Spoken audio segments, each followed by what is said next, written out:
Sri Harinam Cintamani, Chapter 3, The Unclarified Name, Namabhasa.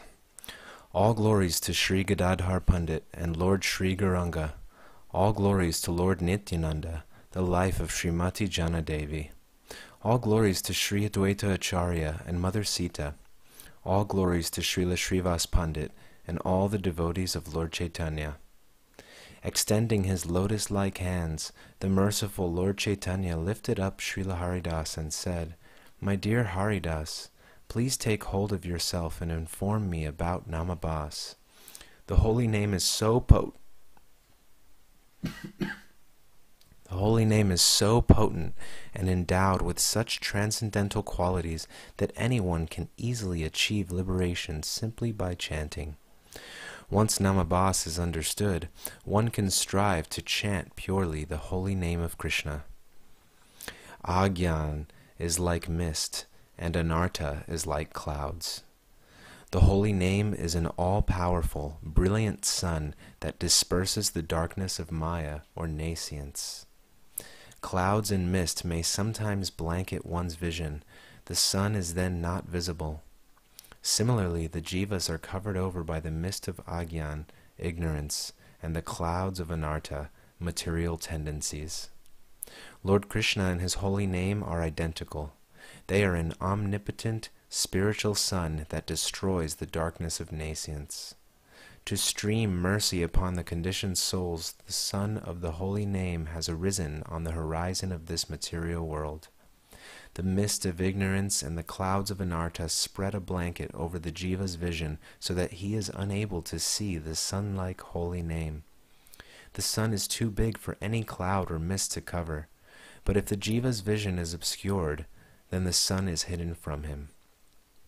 Ignorance covers knowledge of the holy name, the Lord's position, and self-identity.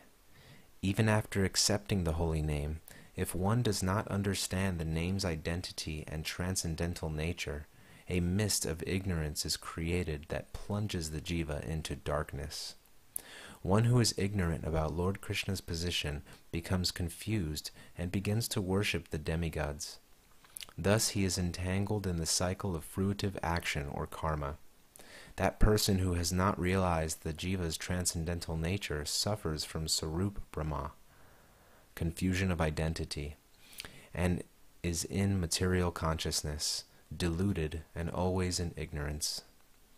Srila Haridas Thakur exclaimed in exhilaration, "Today I am most fortunate, for from my mouth the Supreme Lord himself, Chaitanya Mahaprabhu, wants to hear about the holy name." He then began by elaborating further on the subject of ignorance. One who is in ignorance does not know that Lord Krishna is supreme over all. His eternal servitors are the demigods and all other jivas. He does not know that the jiva's nature is transcendental, and that the material world is an appearance of Maya, the Lord's illusory energy. Anyone who understands these truths and their relationships is freed from the darkness of ignorance and can pass beyond the veil of Namabhasa. The cloud of Anartha is comprised of hankering for illusory things, weakness of heart, and offenses. Hankering for things temporary and unreal, weakness of the heart and mind, and offenses are clouds of Anarthas that keep the jivas in constant suffering.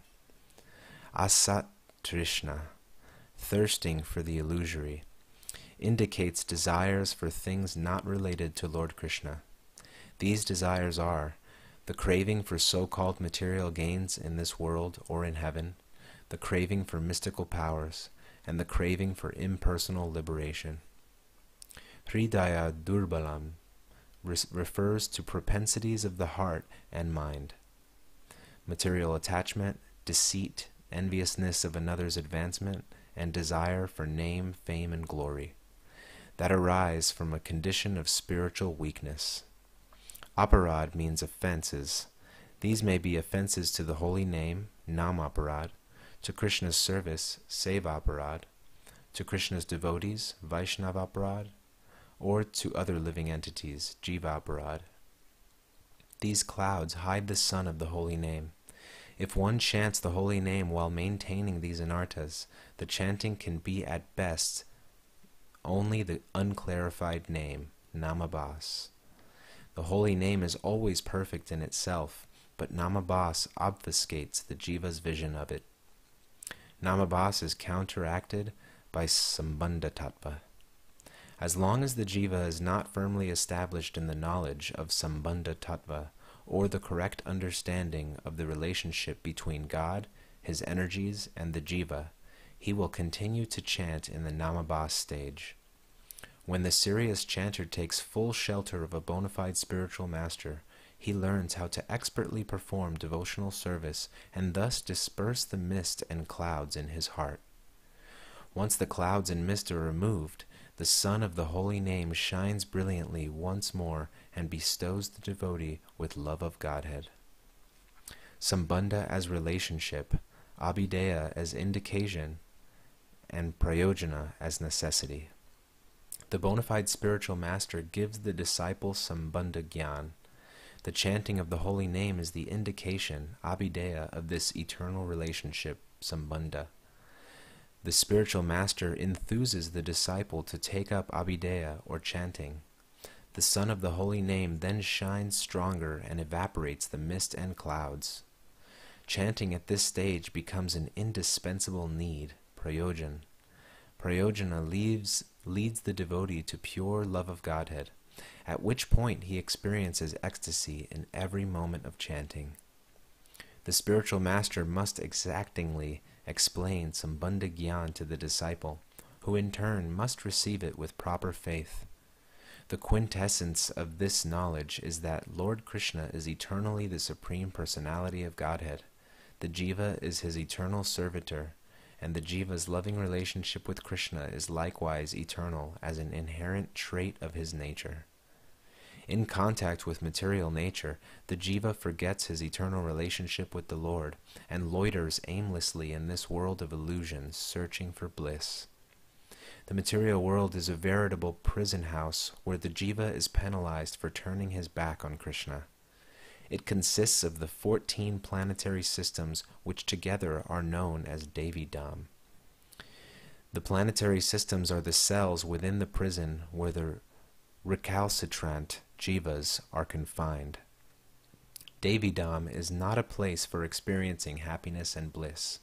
The material so-called pleasures offered to the jiva here are only temporary, and as such are the cause of further suffering.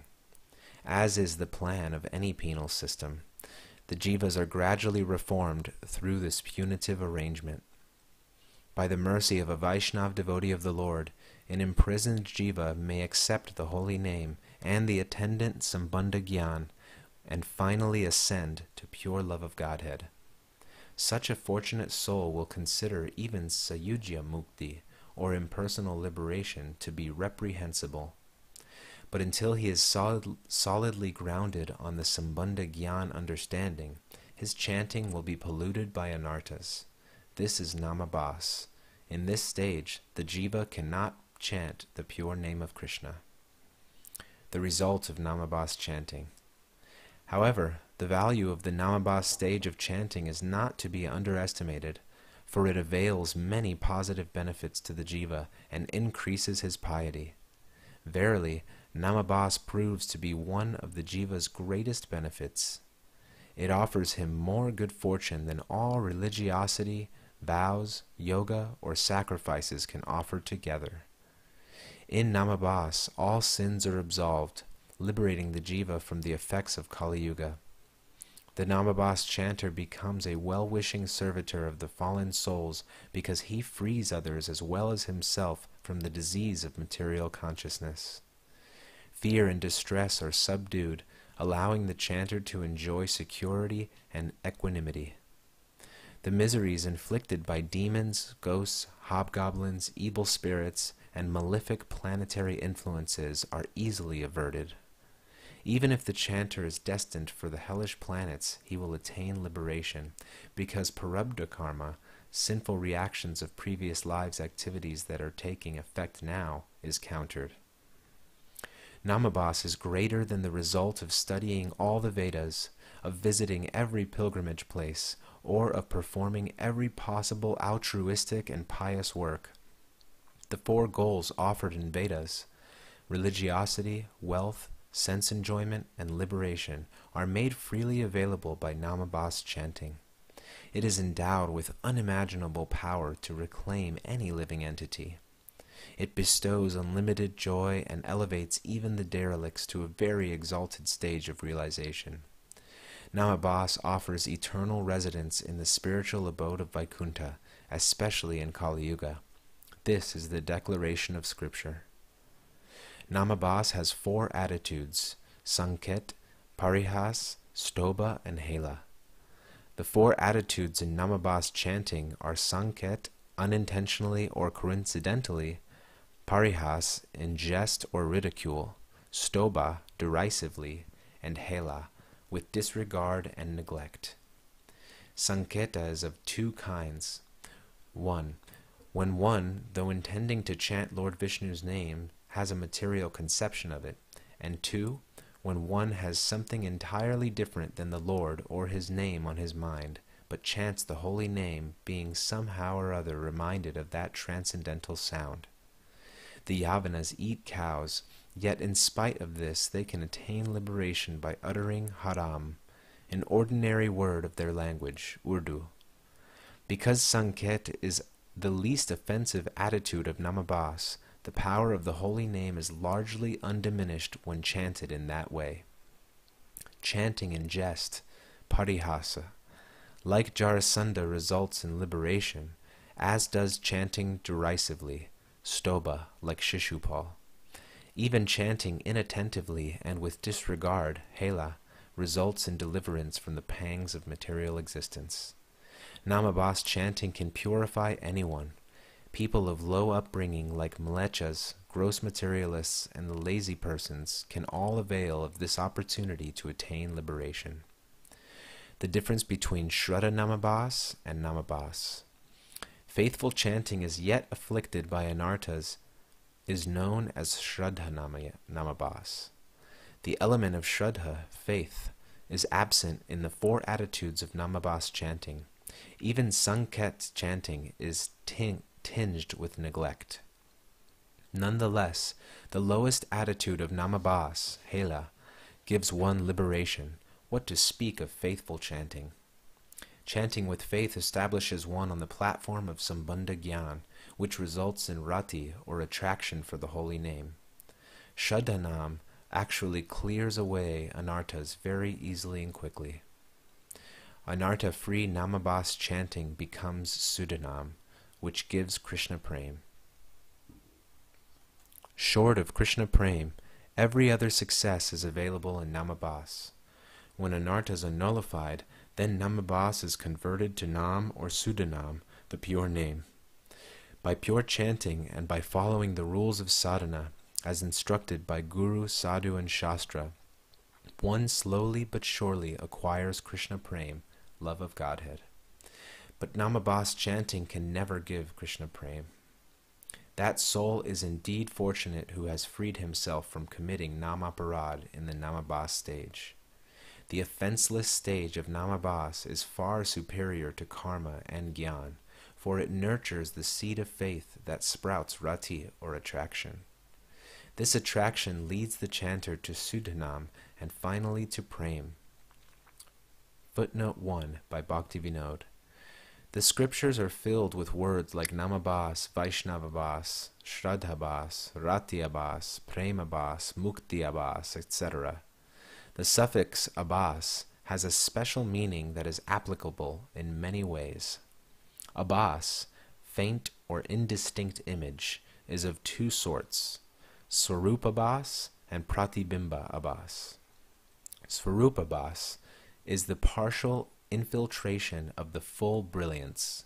For example, on a cloudy day, the light of the sun is only partially visible because the full brilliance of the sun is shaded by the clouds.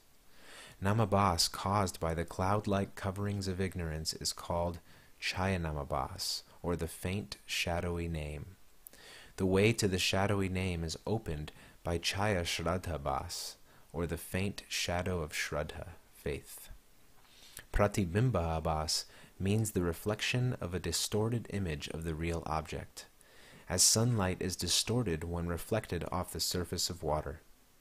Such a distorted, broken reflection can never result in a complete perception of the original source of light. When the rays of the holy name reflect off the heart of a Mayavadi, Pratibimba Namabhasa appears, bequeathing Sayujya Mukti upon the Mayavadis who chant it. Such chanting, however, will fail to generate the quintessence of chanting, Krishna Prem. Indeed, this type of Namabhasa is a major Namaparad. Therefore, it cannot really be counted as Namabhasa at all. Chaya Namabhasa or Sarupa Namabhasa is the real Namabhasa, and is subdivided into 4 categories of attitude, as previously mentioned. The scriptures, while praising Namabhasa, profusely condemn Pratibimba Namabhasa. Chaya Namabhasa is the result of chanting the holy name with anarthas born of ignorance. But the chanting of the holy name with anarthas nurtured by wicked and distorted philosophy produces Pratibimba Namabhasa, and this is a major obstacle to devotional service and a great offense. A Vaishnava Bhas person, though not honored as a genuine Vaishnav, should still be given the respect due a neophyte devotee, as long as he is not contaminated by the Mayavadi philosophy. Such a person can easily become elevated by contact with saintly personalities. The elevated Vaishnavas consider such neophytes to be innocent and so shower mercy on them. They must not be ignored and avoided like the agnostic Mayavadis. The pure devotees will resuscitate the small spark of devotion in the neophytes, encourage their propensity to worship the deity, and progressively give them some Bandha Gyan and establish them in devotional service of the Supreme Lord and his devotees. But if a neophyte exhibits a strong inclination to incorrigible Mayavadi attitudes, then he must be avoided. End of footnote 1. When such a person sees pure, firm faith in others, he is impressed, and dim faith is invoked in him by good association. Desiring elevation, he may chant constantly, but because he nurtures strong attachments to sense pleasure and liberation, his Shraddha is not real, it merely appears to be Shraddha. This is defined in the scriptures as Pratibimba Shraddha Abhas. Hence, Pratibimba Shraddha Abhas results in Pratibimba Namabhasa. If this sort of Namabhasa becomes further aberrated by Mayavadi philosophy, the chanter thinks that the perfect and transcendental name of the Lord is mundane and imperfect, and requires to be perfected by impersonal knowledge. This offense obliterates whatever little bit of genuine Shraddha he may have had. The difference between Chaya and Pratibimba Namabhasa. Chaya Namabhasa is symptomatic of ignorance and weakness of the heart. Many anarthas may plague the devotee in this condition, but all these faults are rectified by continuous chanting of the Lord's holy name. But Pratibimba Namabhasa chanting increases one's offenses. According to the Mayavadis, Lord Krishna's name, form, qualities, and pastimes are all illusory, false, temporary, and contaminated. They mistake prem, or pure love of Godhead, for sentimentalism. Mayavadi philosophy characteristically contradicts the devotional path of bhakti at every turn. Therefore, Mayavadis are the greatest offenders. The Mayavadi's chanting is not real chanting. The syllables of the Lord's name may emanate from his mouth, but the vibration is bereft of the potency of the Lord. His chanting is filled with yearnings for sense pleasure and liberation, and all the while he thinks the Lord's name is material. Because he tries to cheat, his chanting results in unrelenting misery. How does the Mayavadi redeem himself? If by some good fortune the Mayavadi relinquishes the desire for sense gratification and liberation, and thinking himself a servant of Krishna begins to chant, he becomes exonerated from his offenses and philosophical aberrations. He then takes shelter of the holy name and repents. This opens the way to again hear from the associate with the pure devotees. Thus his chanting leads him to comprehend some Bandha Gyan. If he chants while continuously shedding tears of contrition, he can invoke the mercy of the holy name. The Mayavadi's offenses is he sees bhakti as material. The Mayavadi considers both the transcendental form of Lord Krishna and the jiva's constitutional position as the Lord's eternal servitor to be transient and imaginary. This Mayavadi philosophy is a grievous namaparad. Namabhasa is truly a wish-fulfilling tree, for it even offers to the Mayavadis the Sayujya liberation so desired by them. Because the name is omnipotent, it offers mukti abhas, or seeming liberation, in the pratibimba namabhasa stage. Amongst the 5 types of liberation, Sayujya, becoming one with God, is considered abhas, or merely the hint of liberation. Material suffering is indeed terminated in Sayujya, but certain spiritual doom follows. The Mayavadis, captivated by Maya, find Sayujya pleasurable, but it is only a mere hint of actual happiness. They forever forfeit transcendental existence, knowledge, happiness, and devotional service, because Sayujya Mukti obfuscates the remembrance of Krishna. Where is the question of eternal bliss when the eternality of bhakti and prem is doubted? If the Chaya Namabhasa chanter refrains from Mayavadi contamination, he gradually attains Sudanam. If the Chaya Namabhasa chanter is not contaminated by atheistic concepts, then he has a good chance. He is ignorant about the potency of the holy name, but it is the inherent nature of the name to impregnate that knowledge into the chanter. For example, the sun may not be visible when the sky is cloudy, but once the clouds are dispersed, the sun shines through in full glory. The dispersal of the clouds of anartha and ignorance is greatly assisted by the powerful influence of a bona fide spiritual master, and in a short time the chanter is able to attain the pure name and Krishna Prem. A devotee must not associate with Mayavadis. Concluding his explanation of Namabhasa, Haridas said, "The devotee must diligently avoid the association of Mayavadis and serve Vaishnavas who are attached to the pure holy name. O Lord Chaitanya, this is your injunction, and whoever follows it is very fortunate. Those who disregard and disobey this instruction are wretches who will suffer for 100 million births. My Lord, please rescue me from bad association and keep me at your lotus feet, for I can see no other alternative to your lotus feet." One who takes shelter at the feet of Srila Haridas Thakur will incessantly chant the holy name and find real satisfaction in life.